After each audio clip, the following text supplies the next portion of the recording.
പ്രിയമുള്ളവരെ, ഈ വോയിസ് ഡ്രൈവർമാർ കേൾക്കുന്നത് വരെ ഒന്ന് ഷെയർ ചെയ്ത് കൊടുക്കണേ. കാരണം മുമ്പൊരിക്കൽ ഇവരുടെ ഡ്രൈവിങ് കണ്ട് പേടിച്ചിട്ട് നിങ്ങളൊന്ന് മെല്ലെ ഓടിക്കണം എന്ന് പറഞ്ഞപ്പോൾ ബസ്സിൽ നിന്ന് കയർത്ത് നമ്മളടിക്കാൻ വേണ്ടിയൊക്കെ വന്നിരുന്നു. പിന്നെ അനങ്ങാതിരുന്നിട്ട് നമ്മൾ രക്ഷസാധനം നമുക്കും വീട്ടിൽ പോകണ്ടേന്ന് വിചാരിച്ചിട്ട് ഒഴിവാക്കി പോയതാ. ഇപ്പം ഇത് ഇയാളിങ്ങനെ കൂപ്പ് കൈ കൊണ്ട് നിൽക്കുന്ന സമയത്ത് എനിക്ക് അതാ ഓർമ്മ വന്നത്. ജസ്റ്റ് ഇയാളെയൊക്കെ ഒന്നൊരു കാര്യങ്ങൾ ബോധിപ്പിക്കാൻ വേണ്ടിയിട്ട് ഇപ്പോഴെങ്കിലും നമുക്കൊരു സമയം ഇങ്ങനെ സോഷ്യൽ മീഡിയയിലൂടെങ്കിലും സാധിക്കുമല്ലോ എന്നുള്ളൊരു സംതൃപ്തിയിലാണ് പറയുന്നത്. ഇയാൾ ഈ കൂപ്പ് കൈയായിട്ട് നിൽക്കുന്നത് ജനങ്ങളുടെ മുന്നിലാണ്. കണ്ടാ വിചാരിക്കും ഏതോ അമ്പലത്തിൻ്റെതോ അല്ലെങ്കിൽ പള്ളിയുടെ മുന്നിൽ ഭക്തിസാന്ദ്രമായിട്ടാണ് നിൽക്കുന്നതെന്നുള്ളത്. ഭക്തി തന്നെയാണ്. തൻ്റെ ജീവനിൽ ഒന്നും സംഭവിക്കല്ലേ എന്നുള്ള പ്രാർത്ഥനയും ഭക്തിയാണ്. കാരണം അശ്രദ്ധമായി വണ്ടി ഓടിച്ച് ആക്സിഡൻ്റ് ആയതിനു ശേഷം ജനങ്ങൾ വളഞ്ഞിട്ടിരിക്കുന്നത് കണ്ടപ്പോൾ പേടിച്ച് കൈകൂപ്പിയിരിക്കുകയാണ്.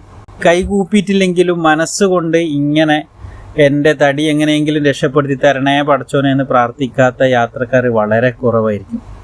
കാരണം ഒരു ലോങ് റൂട്ടിൽ ഓടുന്ന കണ്ണൂർ കോഴിക്കോട് ബസ് പോലെയൊക്കെ ഓടുന്ന ആ ബസ്സുകളിലൊക്കെ കയറി കഴിഞ്ഞാൽ നമ്മൾ ഇവരുടെ ഡ്രൈവിങ് കണ്ട് അത്ഭുതപ്പെട്ടു പോകാറുണ്ട്.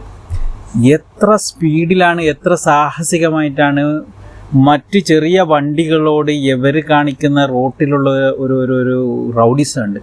അതൊക്കെ കാണുമ്പോൾ റെഡിക്ക് പടച്ചവനോട് പ്രാർത്ഥിച്ചു അപകടമൊന്നും സംഭവിക്കല്ലേ എന്ന്.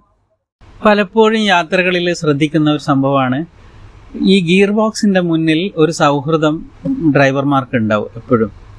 അവർ തമ്മിൽ പരസ്പരം കഥകൾ പറഞ്ഞ് ചിരിച്ച് ഈ അലസമായിട്ട് ഡ്രൈവ് ചെയ്യുന്ന സമയത്ത് ഈ പാവം ജനങ്ങളുണ്ടല്ലോ ബസ്സിലുള്ള, അവർ പ്രതികരിച്ചു കഴിഞ്ഞാൽ വെറുതെ ഒരു കാശവിശ വേണ്ട എന്ന് കരുതിയിട്ട് ഒരാളും സംസാരിക്കാണ്ട് എങ്ങനെയൊക്കെയോ ലക്ഷ്യസ്ഥാനത്തെത്തി ഇറങ്ങിപ്പോകുന്ന ഒരവസ്ഥ പലപ്പോഴും ശ്രദ്ധിക്കാറുണ്ട്.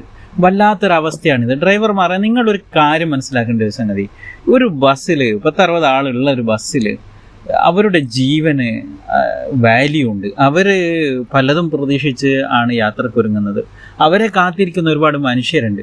അവരെയൊക്കെ നിങ്ങളുടെ ചെറിയൊരു അശ്രദ്ധ കൊണ്ട് അല്ലെങ്കിൽ നിങ്ങളുടെ ഒരു തമാശ കൊണ്ട് നിങ്ങളുടെ മനസ്സിലുണ്ടാകുന്ന ഒരു അഹം കൊണ്ട് ഒരുപക്ഷെ ജീവൻ പോലും നഷ്ടപ്പെടുന്ന ഒരുപാട് സംഭവ വികാസങ്ങൾ നടന്നിട്ടുണ്ട്. അതുകൊണ്ട് പ്ലീസ് ദയവ് ചെയ്തിട്ട് നിങ്ങൾ എന്താക്കണം, ഒന്ന് നിങ്ങൾ ആ ഗിയർ ബോക്സിൻ്റെ മേലെ ഇരുന്നിട്ട് സംസാരിക്കുന്ന ആളെ മാറ്റണം. ആടെ ആരെ ഇരിക്കാൻ സമ്മതിക്കരുത്, സംസാരിച്ചുകൊണ്ട് ഡ്രൈവ് ചെയ്യാൻ അനുവദിക്കരുത്. ഒന്നത്. രണ്ടാമത്തെ ഒരു സംഗതി എന്ന് പറഞ്ഞാൽ നിങ്ങൾ മറ്റുള്ള വണ്ടിക്കാരെയൊക്കെ ഒന്ന് ശ്രദ്ധിച്ചിട്ട് പോയി കഴിഞ്ഞാൽ ഓർക്കും എന്താ പറയുക, സ്കൂട്ടിയിലൊക്കെ പോയി സ്ത്രീകൾ ഒരുപാട് അപകടത്തിൽപ്പെടുന്നതാണ്. അവരെല്ലാം ഒന്ന് ഒഴിവാക്കിയിട്ട് ഞങ്ങളൊന്ന് വെറുതെ വിട്ടേക്കണം.